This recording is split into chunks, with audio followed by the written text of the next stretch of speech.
Setio tuh Bante.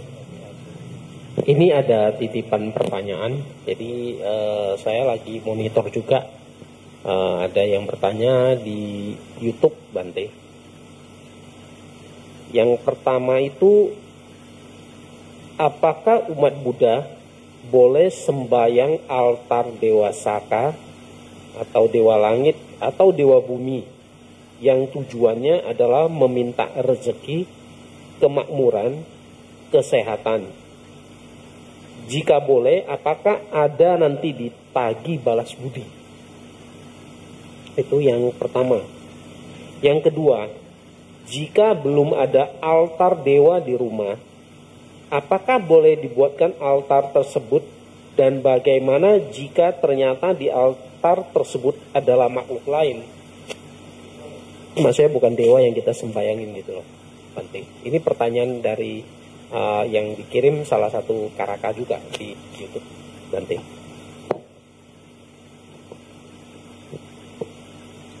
Nanti coba diulangi pertanyaan kedua setelah saya menjawab pertanyaan pertama ya. Baik Bante.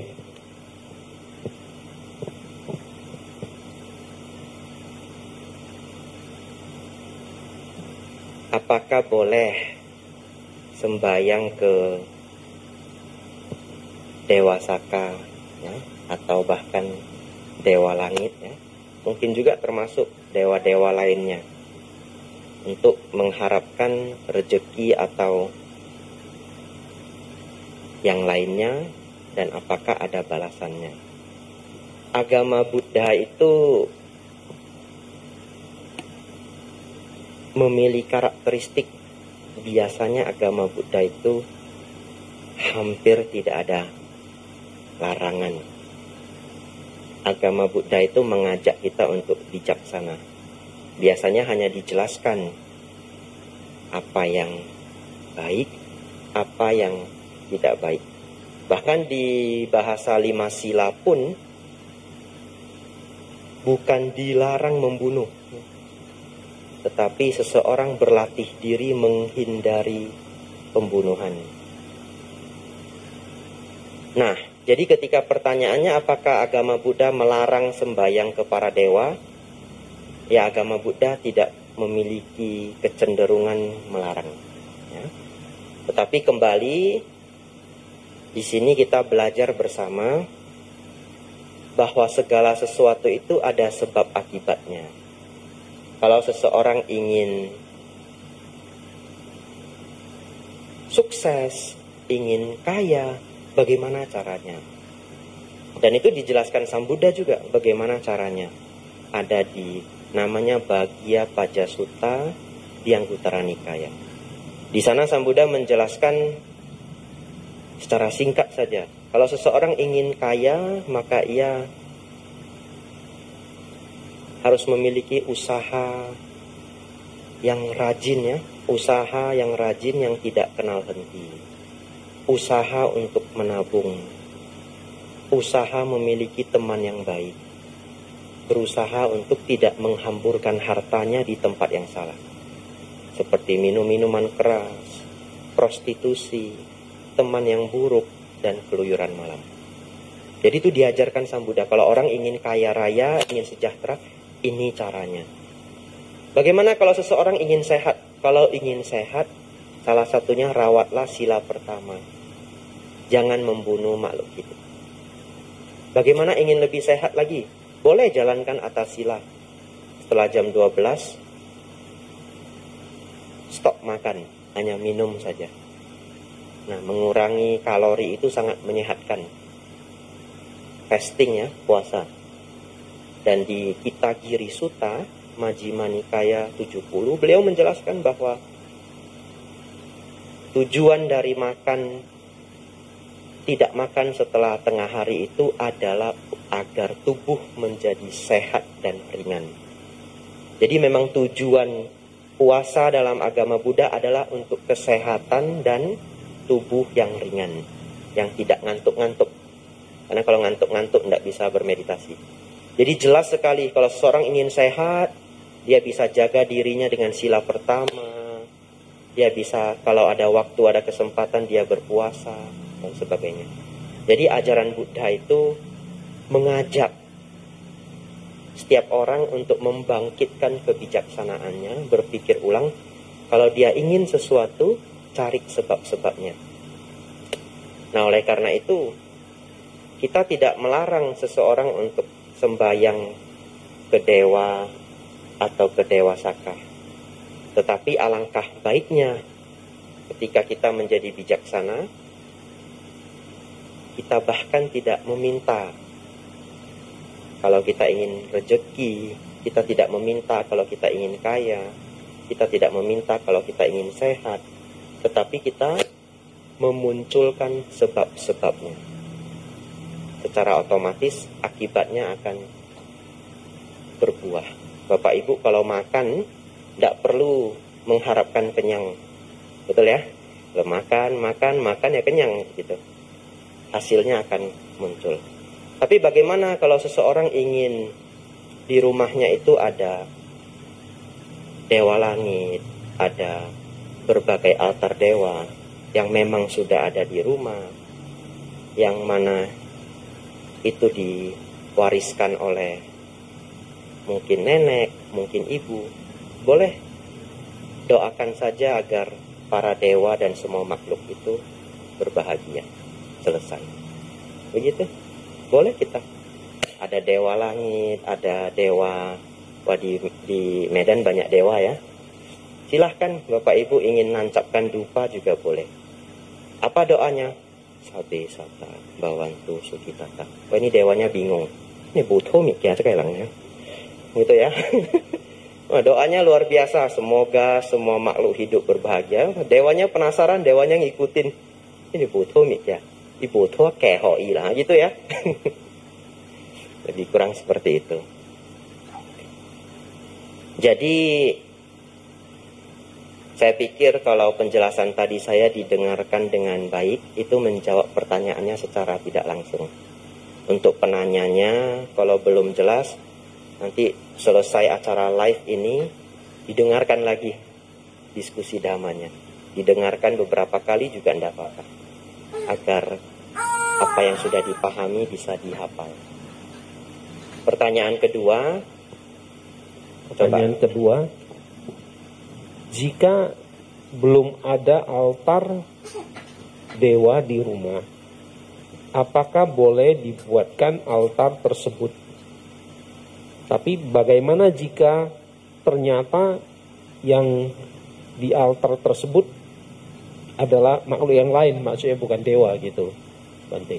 Jadi intinya si yang penanya ini di rumahnya nggak ada altar dewa ini, dewa itu. Apakah boleh dibuatkan gitu loh, maksudnya Bante. Cuman dia khawatir udah dibuatkan nanti yang huni di situ bukan dewa, malah makhluk-makhluk yang lain. Bisa jadi makhluk peta atau gimana gitu, Bante. Iya.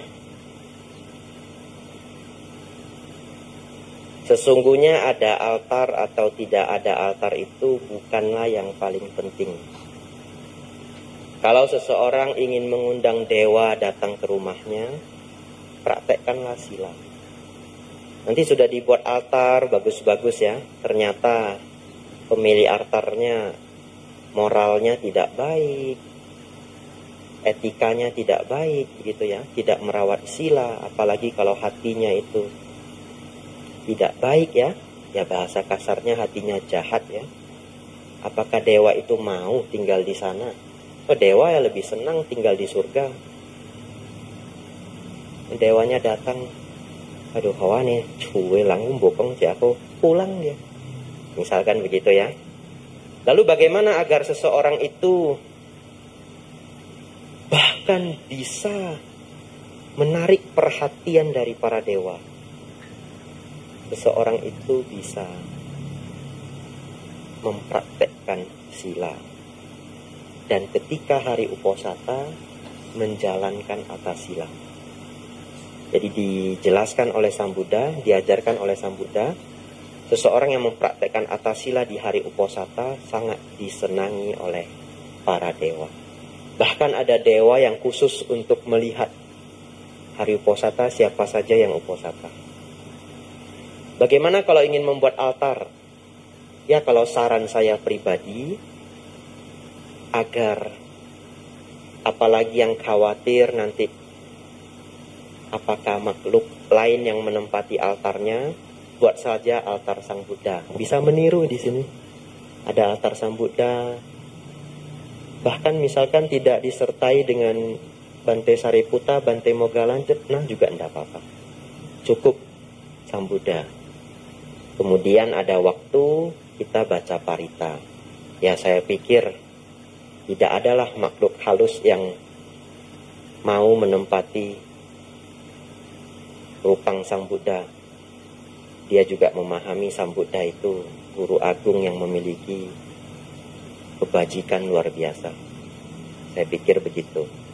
Apalagi ditambah dengan setelah dia memiliki altar Sang Buddha di rumah, dia menjadi senang membacakan parita, apalagi senang hadir di wihara ikut puja bakti atau ikut dhamma discussion seperti hari ini. Itu jadi sangat luar biasa. Saya pikir begitu. Ya. Terima kasih untuk pertanyaannya. Anumodana Bante.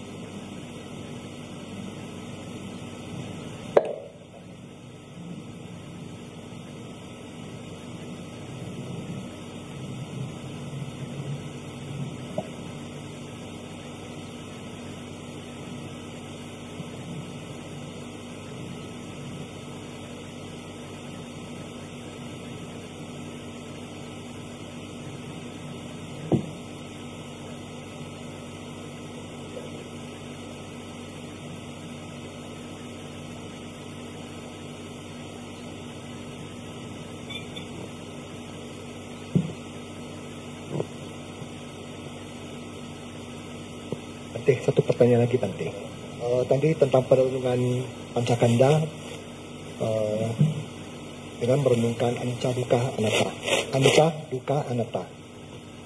Bisa Bante jelasin tentang anatta Bante, menurut pemahaman Bante.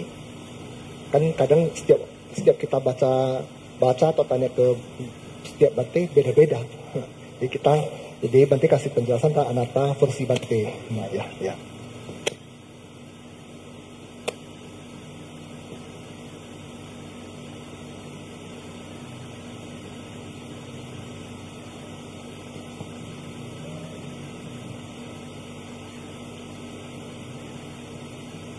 Nah, anatta salah satu pemahaman yang paling dasar itu dari sejarah. Jadi dulu di India, ajaran Brahmanisme itu meyakini kalau adanya Atma atau Atta. Nah, Atma atau Atta itu bagaimana? Artinya,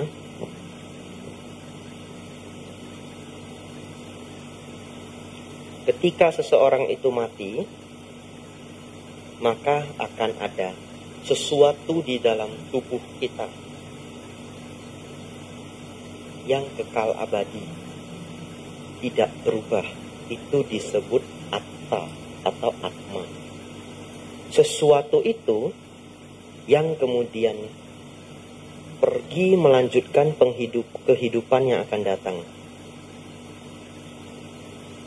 atau berreinkarnasi. Nah, konsep itu diyakini oleh ajaran Brahmanisme. Tapi Sang Buddha mengatakan tidak ada yang seperti itu. Tidak ada apapun di dalam diri kita yang kekal abadi. Bahkan yang dinamakan Atma itu pun tidak ada. Jadi ajaran Sang Buddha mengajarkan tidak ada yang Atma itu, atau Anatma dalam bahasa Pali, Anatta. Nah, itu dari sisi sejarah munculnya penjelasan Anatta. Lebih jauh lagi adalah penjelasan Anatta di dalam lenyapnya kotoran batin. Nah, sekarang pertanyaannya begini. Tadi kita sudah bahas winyana. Winyana itu adalah bagian dari diri kita yang bertugas mengetahui. Sekarang saya ingin mengajak saudara-saudari yang hadir di sini, coba renungkan, kalau masih ada winyana, atau kita masih mengetahui adanya sesuatu, bahkan tadi ketika saya ajak untuk Bapak Ibu saudara-saudari merenung ketika mata rusak, telinga rusak, 5 indera rusak, kita hanya berpikir, ini apa? Misalnya begitu ya, atau ini di mana? Atau ini sedang apa? Pertanyaan saya, ketika kita mengetahui sesuatu, ada diri enggak? Ada diri loh ya. Jadi walaupun ketika winyana itu hadir, sesungguhnya sulit bagi kita untuk memahami anatta. Karena di sana itu sudah ada aku. Walaupun kita nggak terus-terus mengulang kata ada aku, ada aku, ada aku. Tapi ketika ada sesuatu yang mengetahui sesuatu dalam diri kita, di sana ada aku. Di sana kita belum menembus pemahaman benar tentang anatta. Nah, apa yang membuat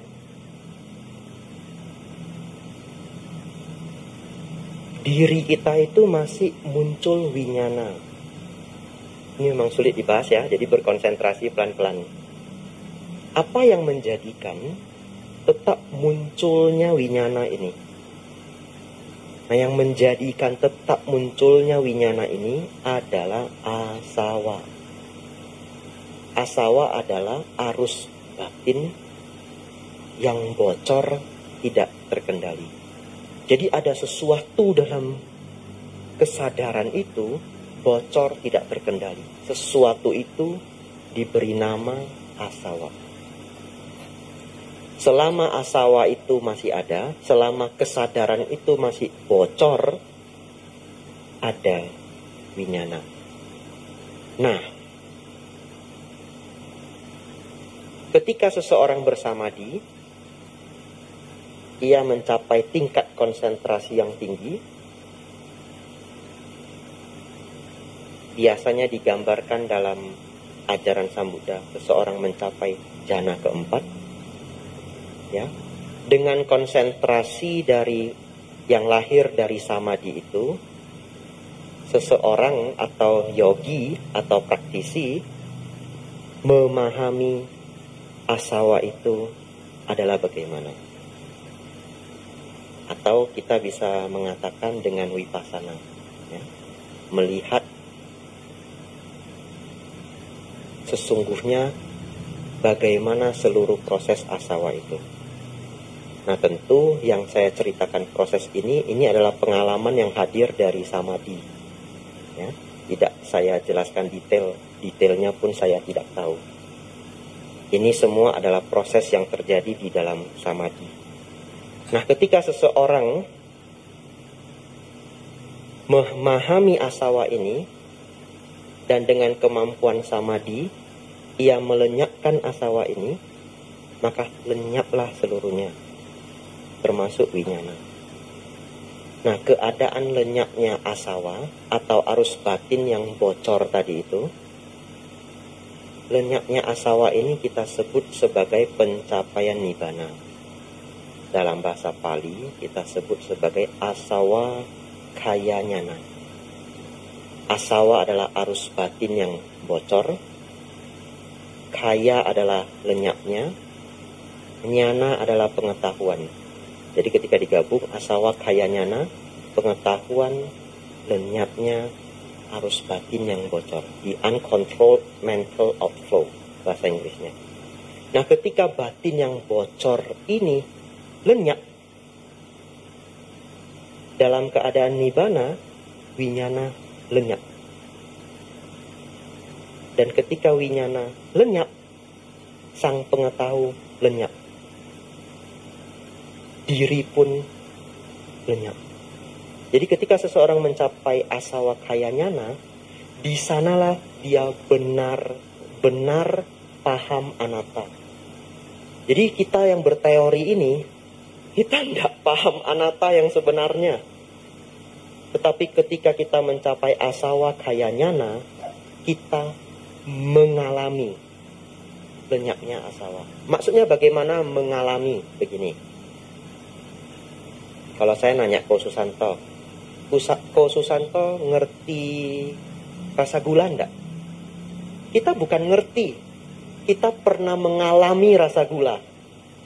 Betul ya? Nah, mengalami rasa gula. Misalkan Bapak Ibu semua yang hadir di sini tidak pernah makan buah manggis. Sampai 1000 halaman artikel pun saya tidak akan sanggup menjelaskan rasa buah manggis ke Bapak Ibu.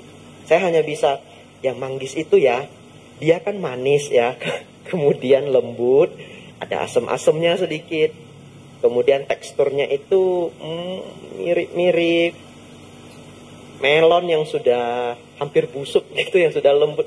Susah, amsyong ya. Kita mau menjelaskan rasa manggis dengan buku 1000 halaman, saya pikir juga tidak bisa. Kita harus mengalami. Makan manggis itu, mengalami itu nyana. Nyana, pengalaman. Jadi nyana itu lebih tinggi dari sada. Paham sejauh ini? Sada itu adalah keyakinan yang belum nyana. Dia hanya meyakini, tapi dia belum mengalami. Misalkan seumur hidup kita belum pernah makan madu, ya. Kita bertuju belum pernah makan madu seumur hidup. Tapi kita meyakini madu itu manis. Karena dengar dari teman, lihat dari TV, setiap orang makan madu itu seneng gitu ya. Wajahnya, ekspresinya itu ekspresi seneng. Di dalam puisi-puisi selalu digambarkan, di dalam lagu-lagu bahwa madu itu manis. Kita meyakini madu itu manis. Kalau kita bertuju belum pernah makan madu, kita belum pernah mengalami manisnya madu. Nah, oleh karena itu Bapak Ibu Saudara, seseorang yang belum mencapai nibbana, dia hanya bisa belajar hingga tingkat sada. Lebih kurang begitu ya. Tapi untuk memahami anatta yang sesungguhnya, mengalami anatta yang sesungguhnya, ia perlu menembus asawa kaya nyana. Tetapi semua penjelasan yang diberikan Sang Buddha itu penting untuk guide kita semua untuk mencapai pencapaian yang lebih tinggi, untuk melahirkan keyakinan, melahirkan motivasi. Ya, mungkin itu penjelasan anatta dari saya. Ya, semoga walaupun penjelasan dari berbeda guru akan berbeda versi, terkadang yang berbeda versi itu pun membawa pengetahuan dan inspirasi. Saya pikir begitu ya. Ya, Namo Dhamma. Ada lagi pertanyaan? Mungkin satu terakhir sebelum jam 9. Nanti ini ada pertanyaan titipan juga dari umat. Kalau franchise, kalau kita ngambil franchise itu KFC, bakso frozen, apakah ini melanggar sila? Maksudnya mungkin bukan hanya melanggar sila, mungkin maksudnya itu disebut bermata pencarian tidak benar. Mungkin itu lebih tepat ya Bante. Karena saya juga pernah ada yang tanya saya juga Bante, sebenarnya kalau kita ngambil franchise KFC kan bukan kita yang motong ayam, bukan kita yang kelola, kan ada tim mereka yang mereka utus kelola, kita hanya keluar modal.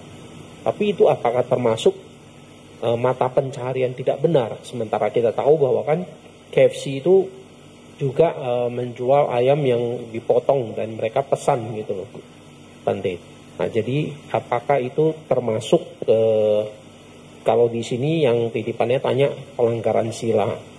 Kalau saya tambahkan lagi yang pertanyaan B, apakah itu disebut juga mata pencarian tidak benar Bante?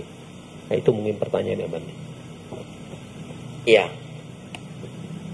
Jadi saya ganti saja pertanyaannya, jangan pakai merek ya. Nanti saya dituntut. Nanti kasihan Wihara Buddha Ratana harus jenguk saya. Nah, bagaimana dengan seseorang berbisnis restoran yang mana restoran itu menyediakan daging hewan, dan daging hewan itu disediakan semua oleh pusat, begitu ya? Seperti fast food yang terkenal. Nah, ini masih rada aman ya. Bagi saya, bahkan dalam Dhamma itu sendiri, itu digolongkan karma buruk atau mata pencaharian yang keliru. Kenapa? Walaupun bukan kita yang membunuh, tapi ketika kita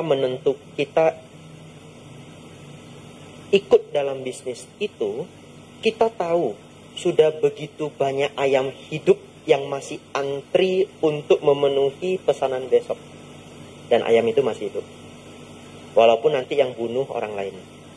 Walaupun kita tidak mesen, tapi sebenarnya kita mesen loh. Kita mesen kontrak itu atau franchise itu, sebegitu kita beli, kita pesen itu. Kita mesen sesuai seberapa banyak yang laris. Walaupun pesanannya itu hampir otomatis. Karena nanti kalau kita beli franchise kan dengan karyawannya sudah lengkap semua. Tapi di sana kita turut andil. Oke. Cara kedua untuk mengetahui bahwa itu keliru. Pertanyaan simple saya saja. Bagi orang yang sudah memahami Dhamma, ketika dia memutuskan untuk mau berbisnis franchise itu simloan, Bu. Ya enggak? Batinnya itu ribut enggak? Itu saja sudah satu pertanda. Jadi hati nurani kecilnya itu tahu ini ada yang salah. Mui bante sing lah. Mana tahu mui lau pen bo salah. Kan begitu ya? Sebenarnya hati nuraninya itu pun sudah memahami kalau ini ada yang keliru sebenarnya. Makanya simloan ya. Sudah ada yang keliru. Jadi batin saya itu gelisah. Cobalah tanyakan ke Bante. Yang bertanya itu pun saya yakin. Ya saya yakin ya, belum tentu ya. Saya yakin kalau batinnya itu gelisah gitu. Karena kegelisahan itulah dia bertanya. Tapi dia tidak menemukan spesifiknya bagian mana yang salah gitu. Penjelasannya bagaimana. Lah kan bukan saya yang pesen. Lah kan itu sistem. Pertanyaannya apa? Kesalahannya atau kekeliruannya adalah kita tahu bahwa restoran kita yang hidup ini berkontribusi pada ayam-ayam yang di peternakan yang masih hidup itu akan terbunuh oleh karena restoran kita.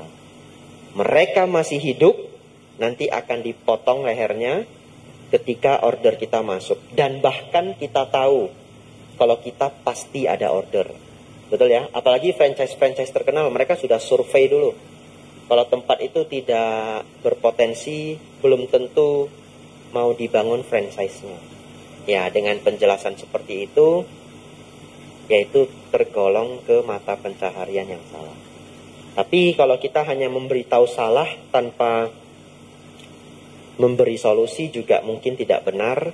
Ya dicari saja restoran-restoran yang tidak harus membunuh makhluk hidup. Ya. Silakan dipikirkan sendiri. Kalau kita rajin memikirkannya pasti ada. Misalkan jadi restoran ice cream ya. Karena tadi pakai merek, saya kasih merek Baskin Robbins ya begitu ya. Ini mungkin tidak dituntut, ini kan yang baik-baik gitu ya. Malahan mungkin di endorse ya. Ya, kalau solusi saya, rajin-rajinlah dia merenung konsep lain. Kalau kita berusaha, pasti ada jalannya, kita renungkan. Ya, dari saya seperti itu ya. Anumodana Bante. Bante, ini ada satu pertanyaan, boleh ya Bante? Boleh, yang terakhir silakan. satu ya. Ini juga dari Karaka yang mau nanya Bante. Jika memahami Dhamma, kita pasti tidak akan melekat dengan hal yang baik atau yang buruk terjadi pada diri kita. Maka sudah sepantasnya sebagai manusia perumah tangga yang masih memiliki tanggung jawab terhadap duniawi keluarga harus bekerja mencari harta, Bante. Jadi kalau sebagai umat manusia yang keadaan ekonominya masih susah Bante, menjaga diri agar ketika sudah bekerja dan berusaha terbaik menjadi orang baik dan benar dalam hidupnya, tapi belum bisa mencapai hasil untuk memenuhi kebutuhan keluarganya. Artinya masih susah Bante. Jadi pertanyaannya, bagaimana menjaga pikiran supaya jangan muncul pikiran, aduh, kapan susah ini akan berakhir? Kira-kira gitu Bante. Jadi pertanyaan mungkin saya juga agak bingung Bante. Mungkin Simluana, maksudnya dia komplain mungkin, aduh kenapa hidupnya susah terus gitu loh Bante. Padahal dia sudah menjaga pikirannya gak melekat pada harta keluarga, tapi terakhirnya dia juga kok masih susah hidupnya, kira-kira gitu Bante. Ya, coba saya dibantu dibaca lagi dari awal pelan-pelan. Tidak apa-apa, kita semua cermati pertanyaannya. Boleh Bante, saya baca dari awal lagi ya. Jika memahami Dhamma, kita pasti tidak akan melekat dengan hal yang baik atau buruk yang terjadi pada diri kita. Maka sudah sepantasnya sebagai umat manusia perumah tangga yang masih memiliki tanggung jawab terhadap duniawi, keluarga, harus bekerja mencari harta. Bagaimana sebagai umat manusia yang keadaan ekonominya masih susah, menjaga diri agar ketika sudah bekerja dan berusaha yang terbaik, menjadi orang yang baik dan benar dalam hidup, tapi masih belum mencapai hasil untuk bisa memenuhi kebutuhan keluarganya, alias masih susah. Pertanyaannya, bagaimana menjaga pikiran supaya jangan muncul pikiran, aduh, kapan yang susah ini berakhir?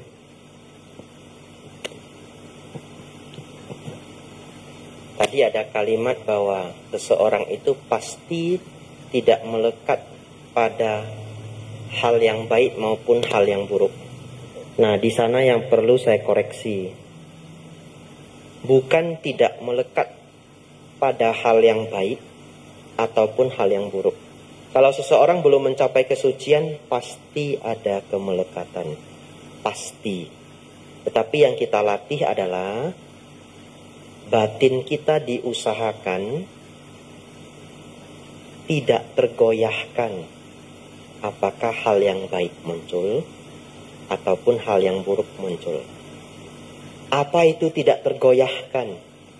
Nah, ini ada peribahasa yang bagus sekali. Tidak tergoyahkan itu adalah kalau dipuji tidak terbang, kalau dicela tidak terluka. Ya. Kalau dipuji tidak terbang, kalau dicela tidak terluka.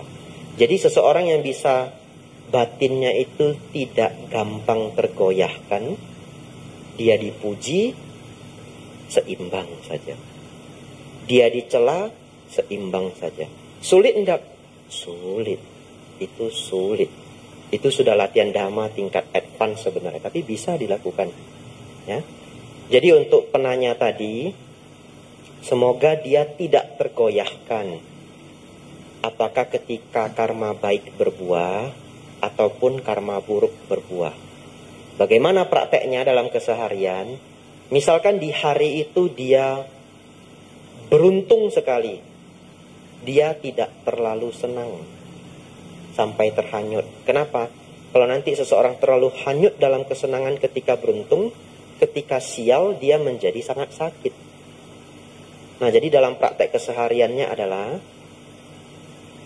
ketika dia beruntung, ya dia berusaha tidak sampai hanyut dalam kesenangan. Ya pasti senang, namanya orang normal beruntung, nggak senang gimana ya? Pasti ada kesenangan, tapi dia berusaha tidak hanyut dalam kesenangan. Tapi ketika karma buruk berbuah, dia ditimpa oleh kesialan. Misalkan pagi-pagi bangun, ban motornya bocor, SIM. Baru mau pergi bekerja, ini bannya bocor, capek itu, dan kita pasti telat. Nanti beruntun itu, sudah harus habis duit untuk nambal ban, sampai di kantor telat, dimarahi.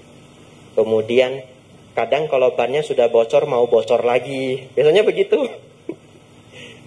Tambalannya misalkan tidak kuat kan bocor lagi. Sampai nanti ada waktu bannya harus kita ganti, biaya lagi. Bisa ndak ketika dia mengalami karma buruk yang beruntun itu, dia tidak terlalu terluka. Dia bisa dengan ketenangan menghadapinya. Aduh, karma buruk berbuah. Ya sudah, jalani dulu.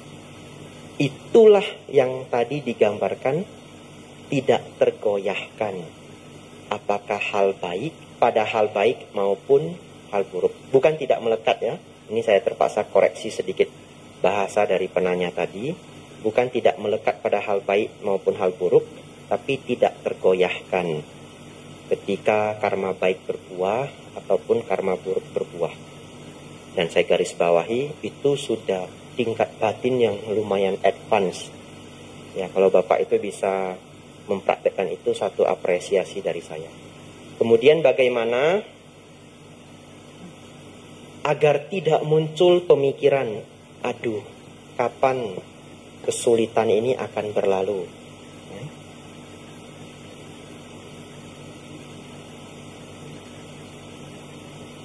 Dia bisa ganti kosakata dalam pikirannya. Misalkan dengan kata, segala sesuatu adalah anicca, termasuk kesulitan ini. Atau dia bisa ganti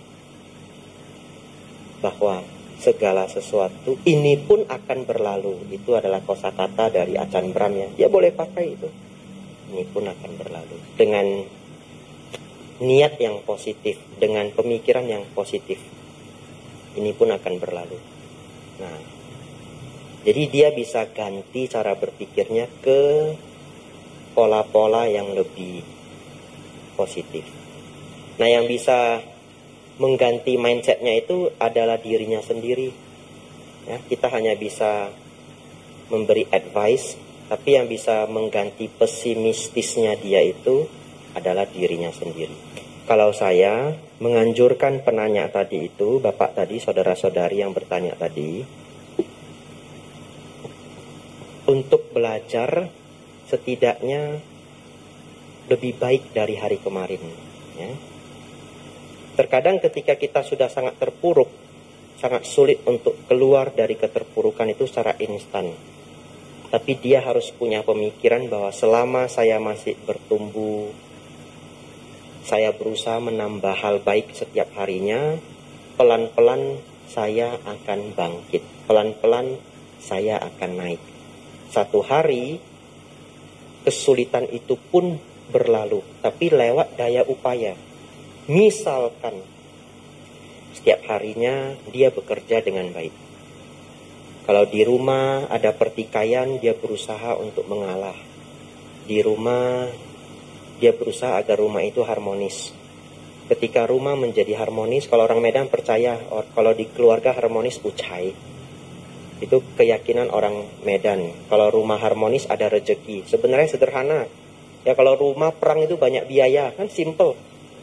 Rumah perang itu banyak biaya. Betul ya?